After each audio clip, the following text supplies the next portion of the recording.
बिस्मिल्लाहिर्रहमानिर्रहीम सल्लल्लाहु अलैहि वसल्लम। एक्सरसाइज नंबर 3.3 और क्वेश्चन नंबर हमारे पास है 6। क्वेश्चन नंबर 6 की स्टेटमेंट है, फ़र्ज़ करें f of x is equal to 5x+2। अगर f of x is equal to 32 हो तो एक्स की कीमत आपने मालूम करनी है। इंग्लिश में भी स्टेटमेंट को रीड आउट करते हैं। Consider the function defined by f of x is equal to 5x+1 if f of x is equal to 32। Find the x value. तो क्वेश्चन नंबर 6 की मैंने स्टेटमेंट यहाँ पे आपके सामने लिख ली। आपके पास ये इक्वेशन गिवन है, f of x is equal to 5x+2 और f of x is equal to 32। तो आपने एफ ऑफ एक्स की आपने जो वहाँ पे वैल्यू को आपने पुट करना है 32 आपने वहाँ पे। तो मैं इस इक्वेशन को लिखता हूँ, सेम इक्वेशन है, आपने इसमें कुछ नहीं करना, जहाँ जस्ट आपने एफ ऑफ एक्स की जगह पे 32 वैल्यू पुट कर देनी है। तो 32 इज इक्वल टू 5x+2। अब आपने जस्ट सॉल्व करना है। एक्स की रकम एक साइड पे रहने दें, बाकी कांस्टेंट वाली रकम है वो दूसरी साइड पे ले जाएं। तो एक्स पॉजिटिव है तो मैं इसी साइड पे रहने देता हूँ। 5x इज इक्वल टू ये 2 32 के साइड पे आके इक्वल की साइड पे आके माइनस हो जाएगा। 2 इधर प्लस है, इस साइड पे आके ये माइनस हो जाएगा। तो 32 में से 2 निकालेंगे तो मेरे पास आएगा आंसर 30 बराबर है 5x। इसको मैं जस्ट तरतीब दे रहा हूँ और इसमें चेंजिंग नहीं है। 5x बराबर है 30। इसको सिर्फ मैंने तरतीब दी है कि एक्स वाली रकम राइट साइड लेफ्ट साइड पे ले गया हूँ। अच्छा, अब इसमें आपके पास एक्स आपकी ज़रूरत है। आपके पास जो 5x जो x के साथ 5 लगा है, इसकी आपको ये ज़रूरत नहीं है। तो आपने 5 को डिवाइड करना है, इक्वल के दूसरी साइड पे ले जाना है।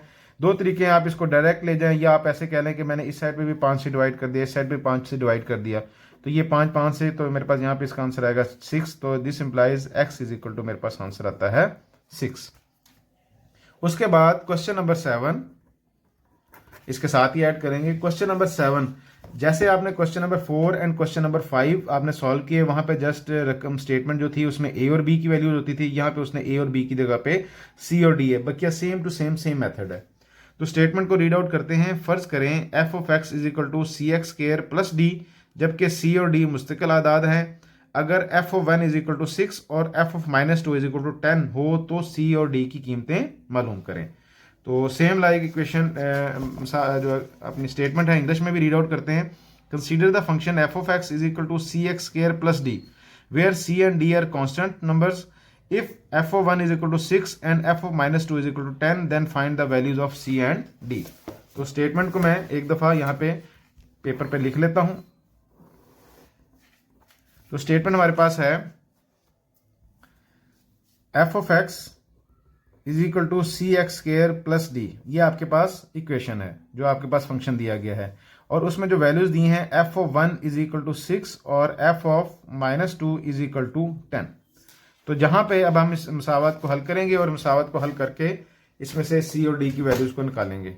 तो सेम सबसे पहले हम क्या करेंगे, f of x c x square plus d है, इसमें एफ ऑफ 1 यानी कि एक्स की जगह पे 1 पुट करेंगे। तो f of 1 is equal to c x की जगह पे 1 का स्क्वायर प्लस डी। अब आपके पास एफ ऑफ 1 की वैल्यू उसने गिवन है 6, उसने वैल्यू दी हुई है। तो यहाँ पे एफ ऑफ 1 की जगह पे आप लिख देंगे 6 इज इक्वल टू सी 1 का स्क्वायर 1 को सी से मल्टीप्लाई करेंगे सी प्लस डी। तो आपके पास पहली मसावत आ जाएगी 6 is equal to c plus d. इसको तरतीब दे देते हैं, तो c plus d is equal to 6। तो ये आपके पास इक्वेशन नंबर 1 आ गई। इसके बाद आप एफ ऑफ -2 निकालेंगे। F of -2 same equation again दोबारा लिख रहा हूं, f of x is equal to c x square plus d. F of आपने मालूम करना है -2, सी के आगे एक्स जहां जहां पे भी वहां पे -2 पुट करेंगे तो -2 का स्क्वायर प्लस डी, माइनस का स्क्वायर प्लस 2 का स्क्वायर 4 यहाँ पे ब्रैकेट में, सी बाहर जमा डी, और एफ ऑफ -2 की वैल्यू आपके पास क्वेश्चन की स्टेटमेंट में गिवन है, उसकी वैल्यू है 10। तो यहाँ पे 10 पुट कर देंगे। अच्छा, अब यहाँ पे हम करेंगे 10 इज इक्वल टू सी को 4 से ज़रब देंगे तो मेरे पास आया 4c जमा डी। तो ये मेरे पास इक्वेशन नेक्स्ट बन गई। इसको भी मैं तरतीब देता हूं तो मेरे पास आएगा 4c जमा डी इज इक्वल टू 10। तो ये मेरे पास इक्वेशन नंबर 2 आ गई। अब आपके पास इक्वेशन नंबर 1 और इक्वेशन नंबर 2 है। अब आपने इक्वेशन नंबर 1 और 2 को आपने कंपेयर करना है, एलिमिनेट करना है, जो भी आप मेथड यूज करना चाहें। आप एक में से वैल्यू निकाल के दूसरे में पुट करके फिर वापस पहले में पुट करके आप बारी बारी सी और डी की वैल्यूज पुट करें, जो भी मेथड आपको इजी लगता है आपने सी और डी की वैल्यूज निकालनी है। तो सी और डी को मैं इसको वैसे ही दोबारा एलिमिनेशन मेथड यूज दोबारा करता हूं। अब आप देखें यहाँ पे सी के साथ 1 है, यहाँ पे सी के साथ 4 है, और यहाँ पे डी के साथ प्लस वन है और यहाँ पे भी डी के साथ प्लस वन है। तो मैं वही काम करता हूँ जैसे क्वेश्चन नंबर 4 में था।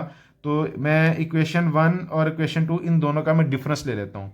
तो चूंकि ये इक्वेशन 2 है, इसमें वैल्यूज़ बड़ी हैं, इक्वेशन 1 में वैल्यूज़ छोटी हैं, तो मैं इक्वेशन 2 माइनस इक्वेशन 1 लिखता हूँ। तो मैं लिखता हूँ इक्वेशन 2 माइनस इक्वेशन 1। फाइन, यहाँ से हम वैल्यू निकालते हैं। तो इक्वेशन 2 ऊपर रखेंगे, 4c जमा डी इज इक्वल टू 10, और इक्वेशन 1 है मेरे पास c जमा डी इज इक्वल टू 6। तो हम अलामतें चेंज करेंगे, माइनस माइनस और प्लस के साथ ये माइनस, इन दोनों की यहाँ पे अलामत तब्दील होगी। तो डी और डी आपस में कट गया। यहाँ पे 10 है, यहाँ पे -6 है, तो मेरे पास आया 4 इक्वल के राइट साइड पे। यहाँ पे 4c है, यहाँ पे -c है, यानी कि -1c है। तो 4 में से 1 निकालेंगे तो मेरे पास आएगा 3c। दिस एम्प्लाइज आपको c के साथ 3 नहीं चाहिए, तो 3 दूसरी साइड पे जाके डिवाइड हो जाएगा, तो c की वैल्यू निकलेगी 4/3। मेरे पास c की वैल्यू यहाँ से 4/3 आई। अब जो आपने c की वैल्यू 4/3 आपने निकाली है, आप इसको इक्वेशन 1 में या इक्वेशन 2 में किसी भी इक्वेशन के अंदर पुट करके वहां से d की वैल्यू निकालेंगे। तो मैं इक्वेशन 1 के अंदर इसकी वैल्यू पुट करता हूँ। Now put c is equal to 4/3 in equation, किसी एक में पुट कर दें, 1 में कर लें या 2 में पुट कर लें, जो जिस रकम में जो रकम थोड़ी सी छोटी हो आप उसमें कर लें, ताकि आपको उसमें मल्टीप्लिकेशन एंड डिवीजन कम से कम उसमें करनी पड़े। तो मेरे पास इक्वेशन 1 को राइट डाउन करता हूँ। सबसे पहले c plus d is equal to 6, c की वैल्यू आपने 4/3 पुट करनी है। 4/3 plus d is equal to 6। आपने d मालूम करना है, 6 पहले ही उधर है, 4/3 इस साइड पे प्लस है, इक्वल के दूसरी साइड पे जाके -4/3 हो जाएगा। अच्छा, अब जिस रकम के नीचे कुछ ना हो वहां पे 1 होता है, यहाँ पे मैं एलसीएम लूंगा। 3 आया एलसीएम, 1 3 पे 3 6 18, -3 1 पे 1 4 4। तो 18 में से 4 निकालेंगे तो मेरे पास आंसर आया 14/3। इस तरह आपके पास जो डी की वैल्यू आई है वो 14/3 आई। तो आपने इस तरह सी और डी की जो वैल्यू है, c इज इक्वल टू 4/3 आपने फाइंड आउट किया, और डी की वैल्यू आपने 14/3 आपने फाइंड आउट किया। अब आप चाहते हैं वही तरीकेकार कि आप इसकी पड़ताल भी करना चाहते हैं, चेक करना चाहते हैं कि इसका जवाब दुरुस्त है, कहीं गलत तो नहीं है। तो मैं वही मेथड दोबारा यूज़ करूंगा। मैं पड़ताल कर रहा हूँ, पड़ताल या सिर्फ तालिब इल्म के तसल्ली के लिए कि मेरा सवाल जो है वो दुरुस्त है, गलत तो नहीं है। तो मैं इक्वेशन 1 या 2 में से कोई इक्वेशन ले लेता हूँ। मैं इक्वेशन 1 यूज़ करता हूँ।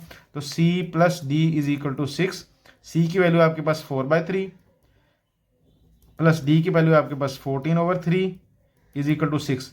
याद रखिएगा, जब भी आपने पड़ताल करनी है, आपने राइट और लेफ्ट वाली उनको आपने मूव नहीं करना। जैसे हम मूव कर लेते हैं यहाँ पे कि यहाँ पे ये d के साथ 4/3 प्लस में था, इस साइड पे जाके माइनस हो गया, तो यहाँ पे आपने वो काम नहीं करना।